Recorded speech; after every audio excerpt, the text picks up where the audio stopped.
Hello everyone, welcome back to Owensboro, Kentucky.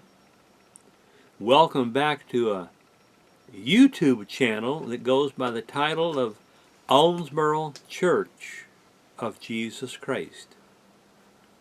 And I say that for quite a while now, several months, many weeks. What we once had going disappeared. It got abandoned. I think it got sabotaged by a fellow who lives down in Florida,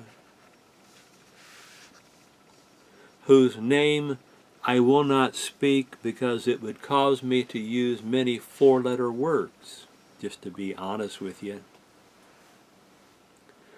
But on the good side, I'm going to turn on my computer.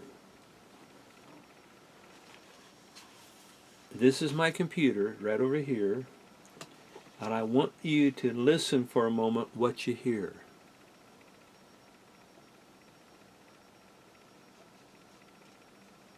Well, maybe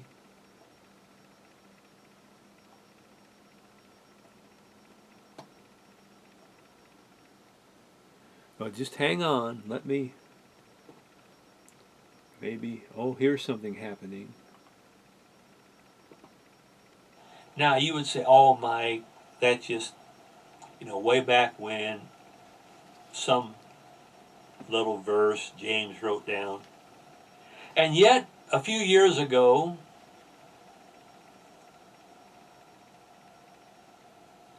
I was in a remnant. Now this goes back a couple of decades. I was in a remnant of that church group we were talking about earlier on. And I heard a woman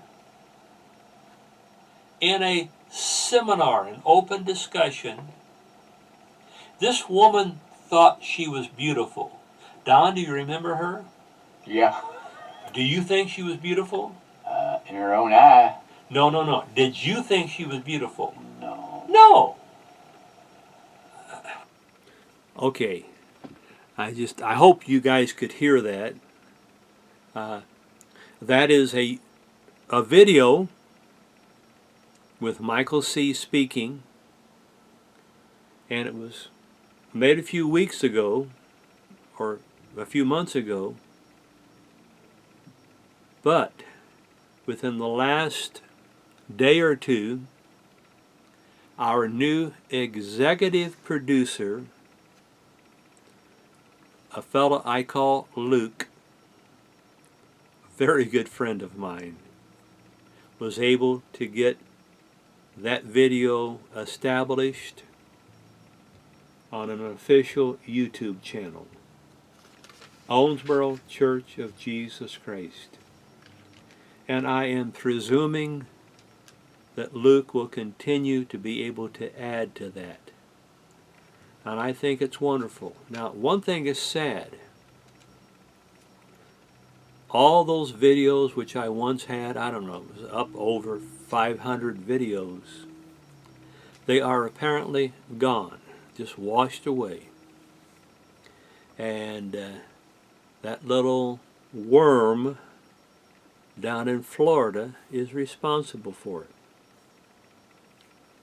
And I will not forget, no, I shall not forget. More importantly, I think there's a very good possibility that Jesus Christ will not forget who actually perpetrated that deed. And we've gone on to discover that the little worm down there in Florida has actually taken my sermons or my messages and had parts of them reconfigured under an artificial intelligence, AI voice fake. And the little worm has published some of those sermons as articles, making people to believe that he's the one that wrote the article. He had nothing to do with writing the article. Those were my words, spoken on this camera. And the little worm had access to all of those sermons. And I believe, Don has told me, he has all of my sermons stored away somewhere. And he will probably continue to pilfer my material and claim that it's his home. What a lousy little bug. I don't know what to say. I'm trying not to use really bad language because I could go off on a tirade. And somebody might say, well, Mike, can't you get over that? I haven't gotten over it yet. Okay? Maybe I will. I probably should. And I hope that Jesus Christ blesses us and continues to bless us. And what's interesting, this one video, now again, we had built up a bit of a fan base where some of our videos, before they got cut off, were getting up above 200 and 300 views, some of them. And all of those subscribers and all of those names and people who'd come accustomed to watching us, all of that is gone. So we're basically having to start over. And again, Luke is the one who's responsible for putting up this sermon, which is in 2 parts. And I fully expect that Luke will continue to do that. And I will be very, very proud knowing that Luke is doing that. Unbelievably proud. So, little worm down there in Florida, if you ever see this video, you probably need to turn it off because you're probably not going to like what I have to say about you. But to be honest, you did some real dastardly deeds. I mean, really bad. And you have lied about me. You have defamed me in different ways to try to cover your little stinky rear end. And I'm telling you what, fella, somewhere down the road, it's all going to crash in on you. Because Jesus Christ will not bless what you're doing. He simply will not. Now, Satan, he may be proud of you. What do you think about that, Don?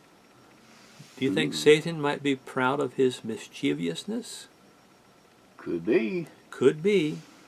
So he may give you a boost for a while. But from everything I ever read in the Bible, after a while, he'll drop you just flat as a pancake, and it will all come crashing in. And when it happens, don't expect any sympathy from me. Now, I think Don thinks I should be more mellow. Do you think that, Don, that I should be more mellow? Yes. Need to drink your mellow yellow. Drink. Well, that has caffeine in it. That'll get you pumped up. Well, I'm not as mellow as Don. I've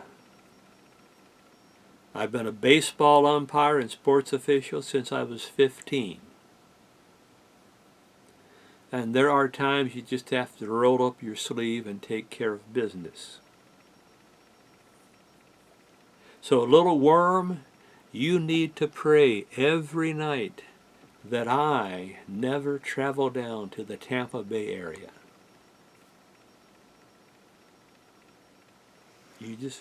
That needs to be one of your prayers. Keep Mikey away from me. He scares me. You should be scared, Leonard. But my love of Jesus Christ is greater than my disgust with you. So I will follow His lead, and I will let Him work His will. And in the end, you're going to be at the bottom of a very deep mine shaft. And you're probably going to try to figure out, well, what happened to me? How did this happen? Well, you cursed yourself, fella. You're a liar, you're a cheat, you're a saboteur. And you did it all, I think, thinking that it would help you in your view counts. Now what shocks me, this new video that just came up within the last day, 23 hours ago, it already has 9 views. Now I don't know where those 9 people have come from. I don't know how they found us. But I'm glad they're there. Do I wish they were 29 or 49 or 109? Yes, I do. It probably won't happen that quickly, but eventually we will get back to where we were, and with the blessing of Jesus Christ, we will go much further. So right now I have Don back there behind the camera, operating the camera and the lights. And I have Luke, our executive producer, working on the computer part of everything. And I just have the easy job of sitting down in front of the camera and telling you what's going through my mind. Now, one thing I'd like to share with you, and let me see if I can find it.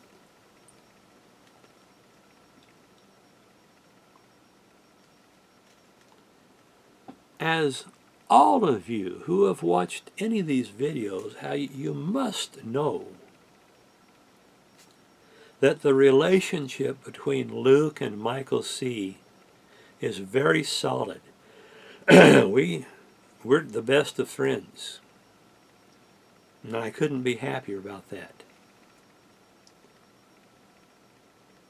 And I wrote a text to Luke maybe a day or two ago. And I want to share a part of this text with all of you because I think there's something for everyone to learn. I think about what I'm about to read is the key to all of our relationships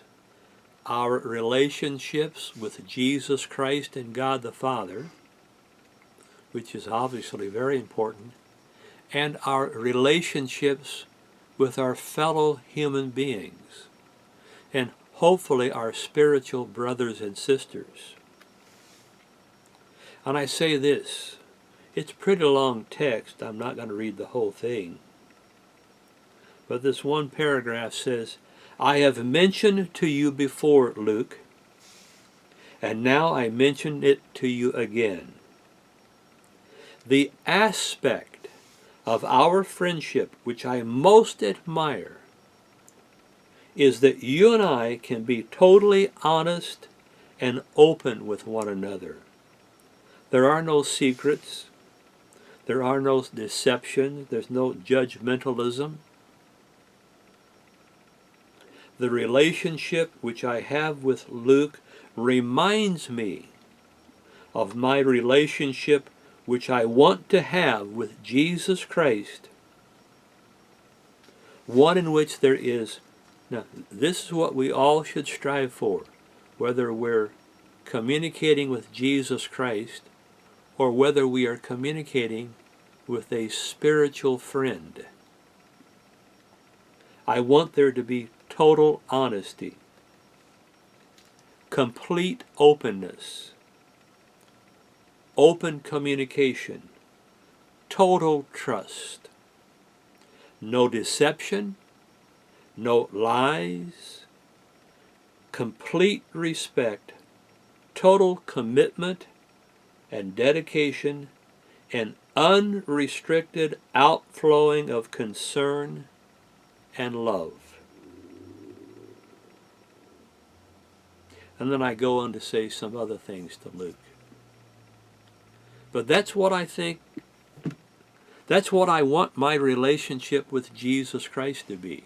I don't try to fool Jesus Christ. It'd be sort of stupid, wouldn't it? Jesus Christ, who knows everything. Why would you lie to him? And yet I know people who have said that they do, thinking they're going to hide their mistakes. And Don, I have you a question here. I hope you're kind to me in your answer. Uh-oh. Am I rather open and open with you? Yeah. Okay. More than you should be at times, but... Okay. Don has reminded me more than once that sometimes I say too much. And, okay, that's fine, his opinion. But I don't do a very good job of that. If it's in my mind, I tend to say it. If it's in my heart, I tend to say it. And I think my buddy Percy would say the same thing to you if we could get him on the camera and ask him the question. Has Michael been very open and honest with you over the many years? And I think Percy would start laughing a bit and go, oh yeah, Michael is very open. I don't like a lot of secrets. Quite frankly, for the people who really are important to me, I don't want there to be any secrets. And that includes Jesus Christ, and that includes Percy, and that includes Don. And yes, it includes our new executive producer, my friend Luke, whom I love as my friend and my brother. And I care about him as though Luke is my own son. And that's the truth of the matter. So where was I going with this, Don? Maybe that's all I need to say right now. Yes. What'd you say? Yes. Yes? Don, you sound a little nervous to me.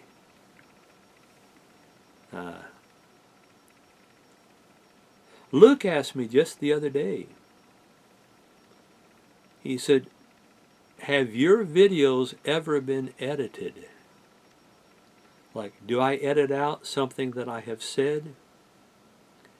And I said, Luke, to the best of my ability, I never have. So if I say it, I own it.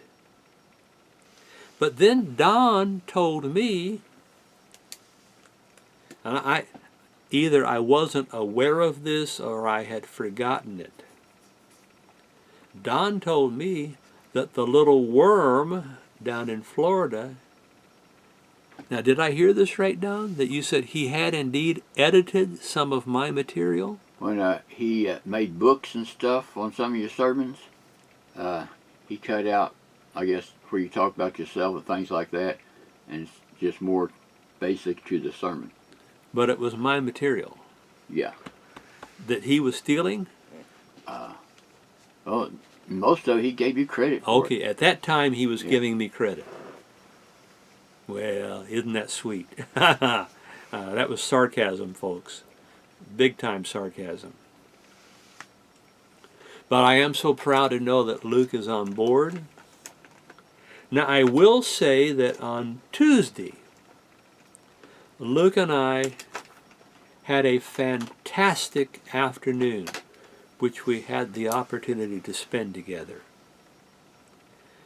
Just a few days before, Luke informed me that an older computer that he had had for a long time, maybe since junior high school, had basically fritzed out on him. And he badly needed a newer computer. And a lot of the things which Luke does in preparation for a future career, he needs a well-functioning laptop, a computer. And so Luke and I made plans. At first I thought we were going to go down to Louisville, Kentucky. But then on Tuesday, somewhere during the day, Luke sent me a text where he was recommending that we go to Evansville, Indiana. Now, Evansville, Indiana is indeed much closer. Louisville would be at least twice as far. Evansville is still a small enough of a city that you can get around on the different streets and locations and know where you are. Louisville is a much larger city, very large. And now Luke would do well with his phone, with the navigational equipment on it. But there are parts of Louisville which are not totally safe to be in. And I don't feel that way about Owensboro. I don't feel that way about Evansville. So when Luke suggested that we go to Evansville, I was perfectly fine with the idea. So there in the early afternoon or noontime, whenever it was, we got together, we took off to Evansville. And Luke had not eaten, I think, that day. He was quite hungry. And I said, there's a Mexican food restaurant that I think you would really enjoy. Now, I had gone to this Mexican food restaurant before, but it had been at least a decade since I'd been there. And the last time I was at that Mexican food restaurant, I was with my good friend Michael Partridge, who sadly this summer succumbed to a fatal heart attack. So it's going to be a while before I see Michael again. But we drove down, and it's near an area called the Washington Square Mall, basically at the intersection of Washington Avenue and Green River Road. And when we got there, I finally saw the name, and I remembered the name, the Hacienda, which means the house in Spanish. And so we went inside. It looked the same as I remembered. The service was very nice. The food was exceptional. Luke and I both had a full meal. I think Luke got some chimichangas, and I think I got some shredded beef tacos, which I truly love. We had a great time communicating, conversing. It is an absolute thrill and joy for me to be able to sit down and talk with Luke. We cover so many interesting areas, and every time we talk, I learn something about Luke that I had never learned before, never heard. In fact, he shocked me with something last night. We went out to have dinner last night. And we went to Oscar's once again. We've been there before. And Oscar, who actually is the owner, Oscar and Luke went to school together for many, many years. Oscar is a most delightful and enjoyable person. I have always thought very highly of Oscar. And it really wasn't that big of a surprise to know that he and Luke were friends, because that's the type of people Luke attracts to himself. Good, solid, kind, caring, friendly people. And so Luke and I had a long time together at the dinner table. And then Oscar finally joined us. And we were chatting about a lot of things, and they were chatting about a lot of things from their memories of going to school and different things that happen. You know, your high school chums you remember things with. Those are special moments. And then out of nowhere, I thought, and I say it carefully because I've been going through this hyperbaric oxygen chamber treatments where they take me up to 2.5 normal pressure and pump in pure oxygen. And then after 2 hours, they bring me back down to normal air pressure. Well, it plays total havoc with your ears, your eardrums, your eustachian tubes, and everything's just snap and crackle and popping. And a week ago, as we made a video, and I don't know when you will see it, but it's out there somewhere, that Luke will get it posted. I basically couldn't hear anything. In fact, I asked Don later on, I said, could you understand me? Was I speaking correctly? And Don said, well, yes you were, but you were pretty loud. I said, well, I really have no idea what I sound like anymore, or I did back then. That went on for a couple of weeks. And I'm happy to announce that today I'm actually doing a little better. But last night when we were having dinner, and then Oscar came up, and Oscar's fiance was somewhere in the restaurant. Luke had spotted her, but I didn't know who she was. And the two of them were chit-chatting, and I thought I heard, and I thought, boy, this is news to me. I thought I heard Luke say that he had purchased an engagement ring. And I thought, I've not heard anything about this. But I know that my hearing isn't very good. So I said, Luke, did I just hear you say that you have purchased an engagement ring? He said, yes, I have. I said, are you planning on becoming engaged soon? He says, no, not yet. I purchased it maybe a year or two ago, and I think he simply wanted to have it on hand. And if you think about it, any engagement ring purchased a year or two ago is going to be a lot less money than 2, 3, 4, 5 years down the road. Now, Luke has a girlfriend.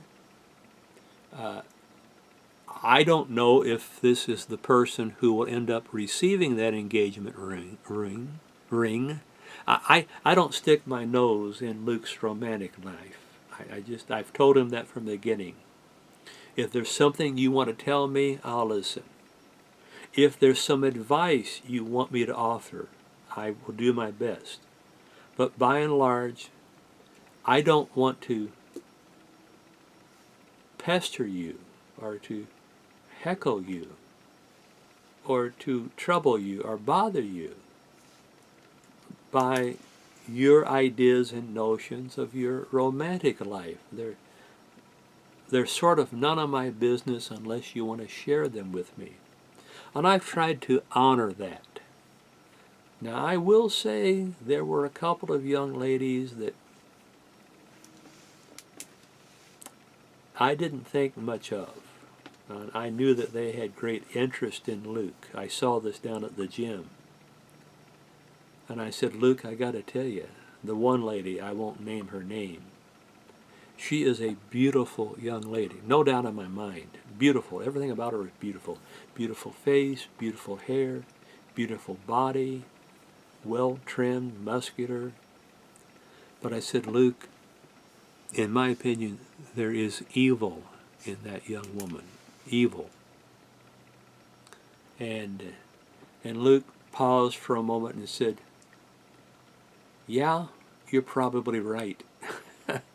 So thankfully, even though she was throwing herself at Luke, Luke told me later, I'm looking for something different. I think what he meant is, I'm looking for something that has a higher quality. And whoever Luke ends up with, I hope the person has very high quality.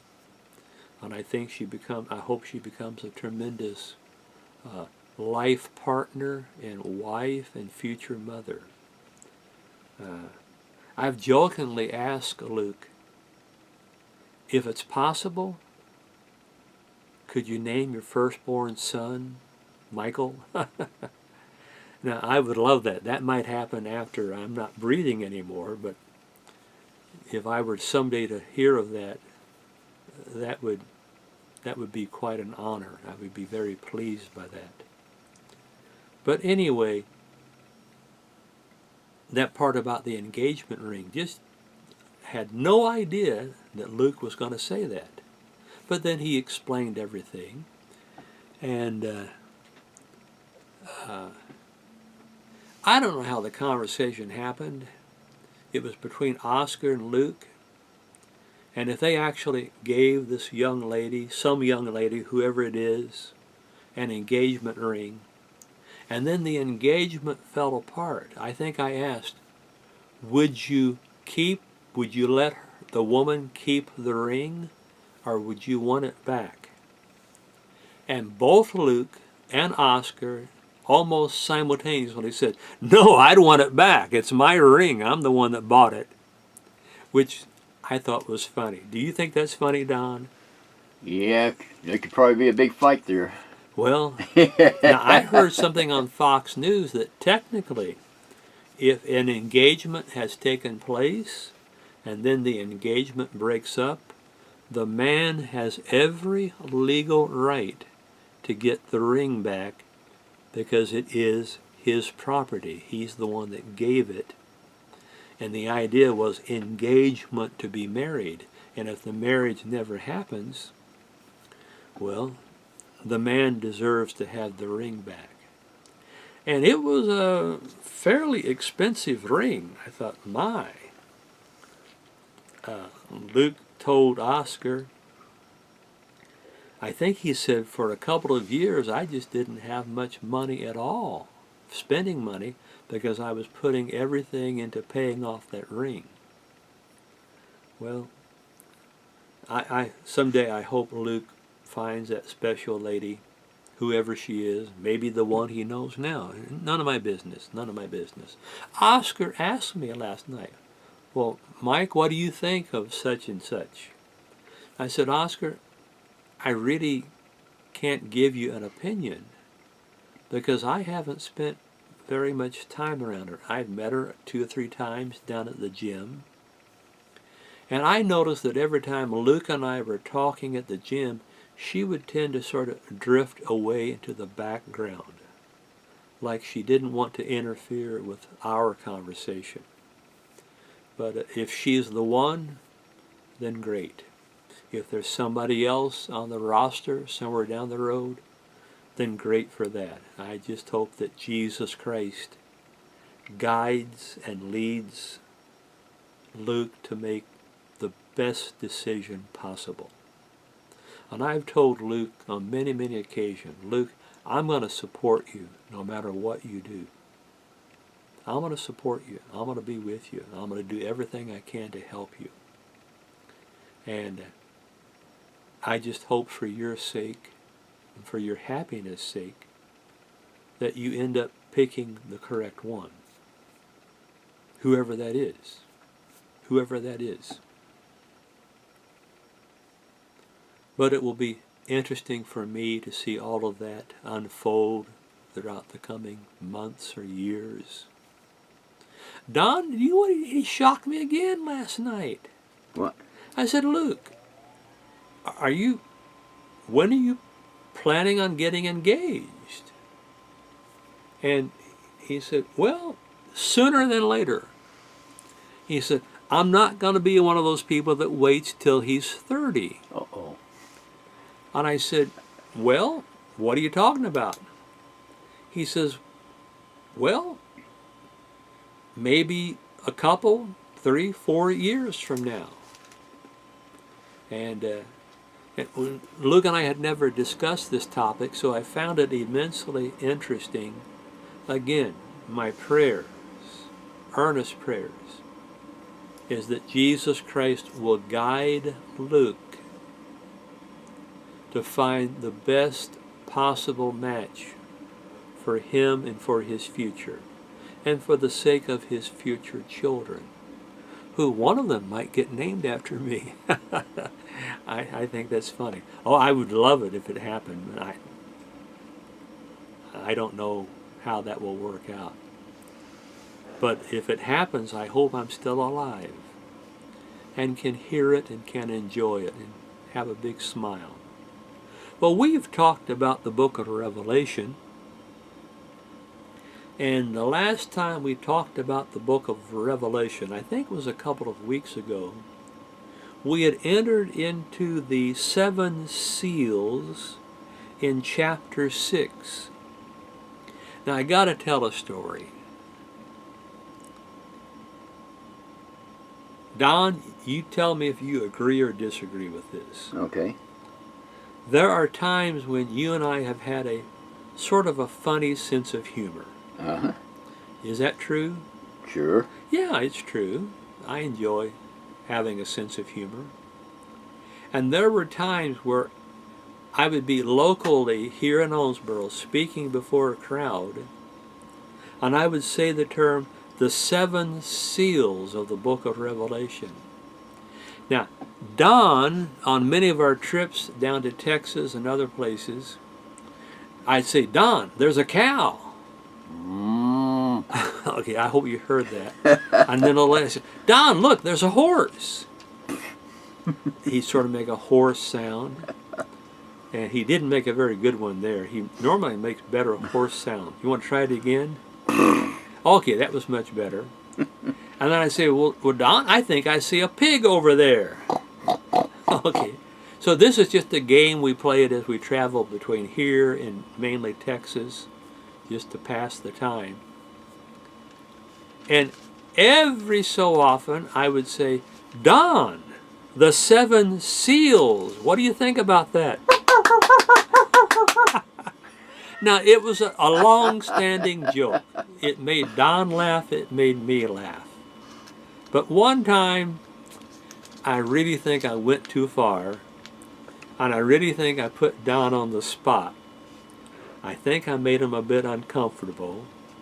And after it happened, I said, oh, Michael, you shouldn't have done that. We were down in Texas, speaking before a live audience, making a video. And Don was off to my left. And I brought up the term, the 7 seals, and I said, Don, what about the 7 seals? Don?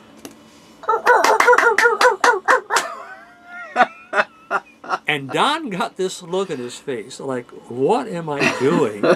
And I must say, 90% of the people in that crowd got this look on their face like, what is going on? Why are we hearing these seal sounds? And I'm up there talking, going, oh my, I really shouldn't have done that. I put Don on the spot. Probably embarrassed him. Okay, Don, I got to ask you the question. Do you remember that moment? Oh, how can I forget it? Okay. Did I embarrass you? I was kind of in shock. Okay. I think that's a yes. I'll try not to do that again. I think you already have. Well, we won't go to Texas. That's why I'm back here and you're up there, so they can't see me. And Don even had the clapping sounds, like the, what do you call the arms of a seal? Floppers? What are they called? I don't know. I don't either. But Don would even flap his little seal hands together. Well, it was always fun, but that is one day I should have been a little more dignified. But again, I just tend to say what comes to my mind. And if there's a joke in there somewhere, I'll enjoy saying the joke or telling the joke. Speaking of jokes, Don, do I mention to them? Oh yeah, you embarrassed me. It's your turn. Okay. Well, to give you an update, folks, medical update. As you know, since or those of you have listened to previous videos, back sometime in August, I did a really dumb thing again. Am I capable, Don, of doing dumb things? Oh, we all are. Okay, we're all in the game together. And I'd gone to the gym, and I had done some exercising. I felt really good that day, really, really good. And I decided I was going to walk 1.5 miles.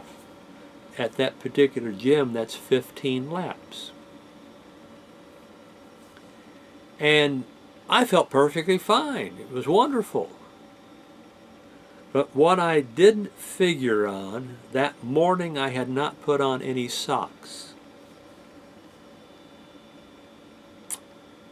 And so I really stepped in it. And I got home that evening and I realized that I had rubbed, if this is my big toe and that's my toe right next to it, I had rubbed blisters on the ends of both my big toe and my second toe. And then as I kept walking, I rubbed the blisters off. So I had 2 open wounds on the end of 2 toes. Now that happened on a Friday afternoon, so I never really had an opportunity to get medical attention. My family doctor was closed by then. In retrospect, I wish I had gone to some type of emergency room or emergency care, or what do they call those places? Convenient care. Convenient care. I wish I had gone to one of those and say, pour on about 1 pound of iodine. But I didn't. And those 2 wounds, the wound on my big toe finally healed, thankfully. But the wound on my second toe never did fully heal. And I'd gone to my family doctor, and the doctors and the nurses there had worked on my wound. And finally my family doctor told me, Michael, you must go to a wound care center. He says, your wound is more than what we can deal with. It's beyond our expertise. And they gave me a choice of 2 different wound centers to go to, both here in town. And I finally chose to go back to the wound center where I had been before a couple of years ago. And I met up once again with a Dr. D. Dr. D, that's an initial of his last name. That's what I normally call him. Many people do. His last name is a little more complicated. And it's something I can say, but I just enjoy saying Dr. D. And his right-hand assistant is named Debbie. So I often refer to him as Dr. D and Debbie. And I say that they're a famous lounge act from Vegas, Las Vegas, like keyboard and singing. Now, they aren't, but it's just my way, again, to have a little fun, to make a little joke out of it. And they started working on my wound. Well, Dr. D has a terrible habit. Now, maybe it's established medical policy, but he loves to scrape on a wound to get down to the wound base. That's what he says. And some people have been known to call Dr. D Dr. Digger. He uses a little tool and he scrapes away. They tell me that he's scraping away some of the, they call it fluff, I think. Slough, fluff, slough. And I am told that that is discarded material which becomes a great home, a breeding ground for bacteria. Well, I've been going to see Dr. D, it seems like, for about 2 months. And on most of those trips, he scrapes or debrides. That's the term they use. Wound debridement. It always has a sexual sound to me. I don't know why. I tell them that, and they look at me like I'm odd, but that's, again, my sense of humor. And he's been working on that toe, debriding it, scraping it, and with time, and about every time I was there, he would take out his clippers, they look like professional wire cutters, and he would clip off pieces of the end of my bone, because different tests had indicated that the bone on the end of that toe was infected. And apparently bone infections are extremely difficult to get rid of.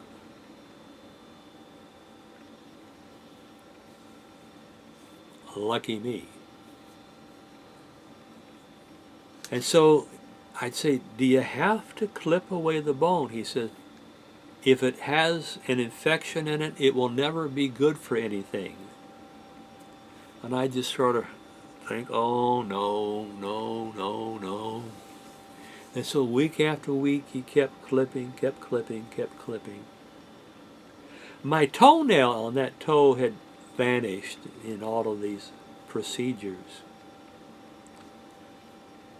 And the end of that toe had developed, it looked like a mushroom. The end of the toe had flared out and looked like it had a little head to it. But there was no bone underneath this soft flesh. Now on Thursday, one of the nurses that deals with me quite often, and I thoroughly enjoy Elizabeth, she, as we were talking, and I said, Elizabeth, I said, you've looked at my wound. What do you think? And she reverted back to her nursing training. Well, I can't give that opinion. That's for the doctor to give you. I said, she started to open the door. I said, please close the door. I said, we've known each other a long time. And we've become very good friends. And there's nothing much that we don't share with one another. We really do. I share a lot of things with Elizabeth. Elizabeth shares a lot of things with me. It's a wonderful friendship. I said, tell me what you really think about my toe.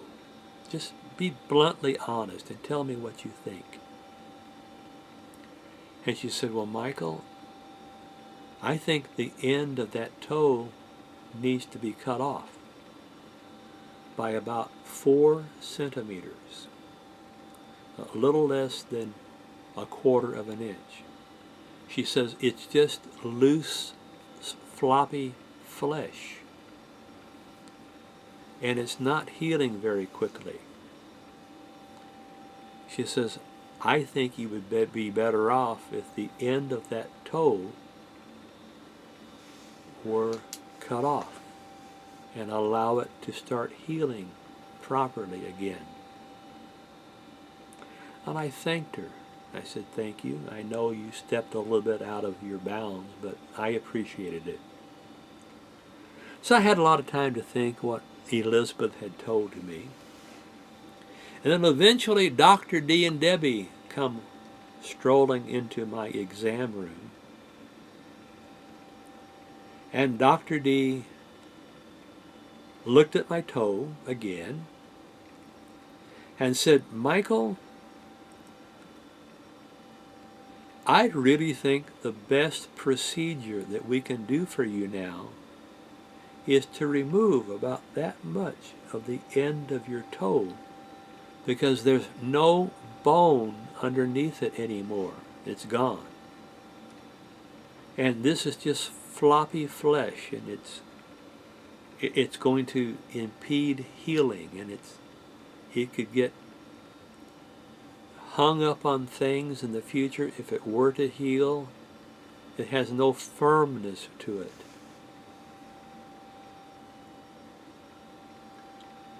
Well, that's very similar to what Elizabeth had told me. Now, I don't think the two of them had spoken. Now, again, I'm a stubborn patient, folks. They have me down in their charts as being non-compliant. And yes, I accept that title. I just don't go for all of their suggestions. But then Dr. D said, I think we should remove the end of that toe. And I said, well, when would we do it? Now, Don, I'm in Thursday in the wound center. And he goes, I think we should do it in about 30 seconds. I said, 30 seconds? I mean, you're talking right now. He said, yes, I am. I said, there's no reason to wait. I went, oh my, oh my, oh my, oh my, oh my, oh my, oh my. And I tried to think about it for a little bit. And I said, Dr. D, do you realize how much faith I am putting into your hands right now? He said, yes, I know that you are. I think he was acknowledging you don't like some of the procedures we do. And yet I'm trying to tell you this is the best one for you. And I thought back to what Elizabeth had said. And I thought, oh, Michael, I hate to say this. I hate to say it. I hate to give up the fight. But I said, okay, Dr. D, you have my permission. So he got out a needle of painkiller. What does dentists give you when they work on a tooth? Novocaine? What? Novocaine? Novocaine? It was something like that. And he shot his needle into my toe multiple places. And then we waited a bit, and he took a sharp object and poked on the end of my toe. He said, can you feel that? No. Can you feel this? No. Can you feel that? No. He says, well, we're ready. And he got out a scalpel. Oh, Debbie came up with a marking pen, like a permanent marking pen, and they drew a little circle around the end of my toe. Now, I must confess, folks, my toe didn't look like a toe anymore. It looked more like a mushroom with this big hole in it. Ugh. And they drew their circle, and then basically he said, well, here we go. And I said, Dr. D, I don't mean to insult you in any way, but I'm not going to watch. I just cannot watch this. He says, I understand. And he took out his scalpel. Now, he wasn't cutting through any bone. This flesh had no bone supporting it anymore. And he cut a circle around the end of my toe and eventually cut it off. Well, thankfully I couldn't feel any of it. And and it started bleeding profusely, so they're trying to get the blood to stop bleeding. And then I said, Dr. D and Debbie, I have 3 letters going through my mind. I said, I'm going to say them to you and see if you can guess what these 3 letters actually mean. I said the 3 letters are F-T-S. F-T-S. And they both thought about it, and they tried to come up with something to make sense out of it, and they finally said, we give up. What does it mean? I said, what we have here was a floppy toe syndrome. And when I said that, they were quiet at first, and then the more time passed, the more they chuckled and laughed. And I said, Dr. D, at one of your upcoming holiday physicians' parties, you are free to tell my story about floppy toe syndrome. Now, doctors are all weirded out about HIPAA, patient secrecy. I don't worry about that. I'm going to get on the camera and tell most everybody in the world if they want to tune in and listen to it. So they got a chuckle out of that. And then they're still trying to get the bleeding to stop. I said, Dr. D and Debbie, I have another sort of unique thing to say. Now, they both know that I have a very unique sense of humor. Is that true, Don? Oh, yeah. Oh, yeah. And I'll say a lot of things that most people probably wouldn't say. And not to be rude or raunchy, just trying to be a bit humorous. And I said, do I have permission to tell you my new idea? And Dr. D says, that's totally up to Debbie. He says, I don't want it to offend anybody in mixed company. So now the pressure was on Debbie. Do I tell them my story or do I keep it to myself? And finally the curiosity got to Debbie.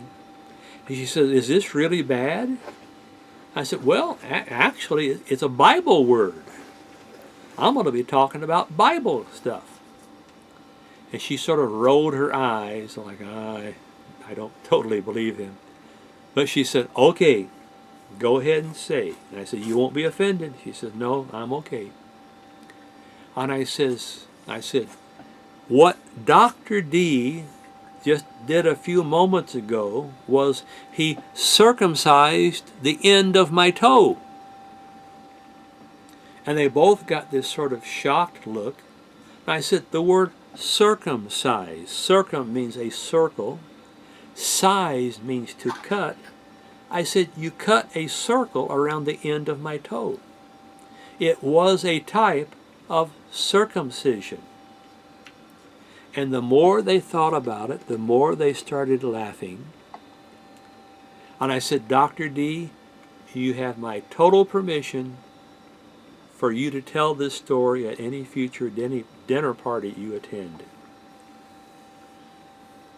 So then a little lady later, Elizabeth and one of the other nurses came into my room, and they wanted to hear the story. I think they had figured out that I had said something very interesting. Maybe Dr. D said, you got to get him to tell you about the story. So I told Elizabeth, and both of these ladies just broke out into laughter. They were just laughing, shaking their head like, leave it to you, Michael, to come up with something like that. I said, well, am I not being accurate? They cut a circle around my toe and removed this floppy skin. It was a circumcision. So they will probably remember me for years to come about telling that story. But then a little later that evening or day, I wrote Luke a text. And I told him the story about all that had happened and the little joke, the running joke. And I said, Luke, for the second time in my life, I have been circumcised. And Luke got a big chuckle out of that. I may have told him that at the dinner table last night. So